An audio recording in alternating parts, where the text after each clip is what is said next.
Angiogram করলেই কি ring লাগাতে হয় বা রিং স্থাপন করতে হয়? এটি একটি মিশ্র ধারণা রয়েছে মানুষের মধ্যে যে এনজিওগ্রাম করতে গেলেই বলবে যে রিং লাগে। তো এই ব্যাপারটি এমন নয়। এনজিওগ্রাম করা হয় মূলত হার্টের রক্তনালীতে ব্লক আছে কিনা বা অ্যাথেরোস্ক্লেরোটিক ডিজিজ অথবা স্টেনোসিস অনেক বেশি কিনা, হ্যাঁ? যেটা থেকে তার ভবিষ্যতে হার্ট অ্যাটাক হতে পারে বা হার্ট ফেইলিউর হতে পারে, ইসকেমিক কার্ডিওমায়োপ্যাথি হতে পারে। এই ধরনের রিস্কগুলো অ্যাসেস করার জন্য মূলত এনজিওগ্রাম টেস্টটি করা হয়। তো এনজিওগ্রাম করে আমরা যখন দেখি যে নন ক্রিটিক্যাল টাইপের ব্লক রয়েছে অর্থাৎ ছোট, ছোট ব্লক রয়েছে তখন কিন্তু রিং স্থাপনের কোনো প্রয়োজন পড়ে না।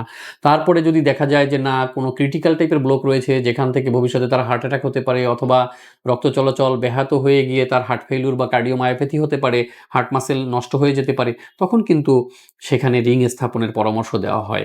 তো এনজিওগ্রাম করলেই যে সবাইকে রিং পরাতে হবে ব্যাপারটি তা নয়। এনজিওগ্রাম হলো একটি টেস্ট এবং সেখানে যদি দেখা যায় বড় ক্রিটিক্যাল টাইপের লেশন থাকে বা ব্লক থাকে তাহলে তার জন্য হয়তো কারো রিং প্রয়োজন হতে পারে।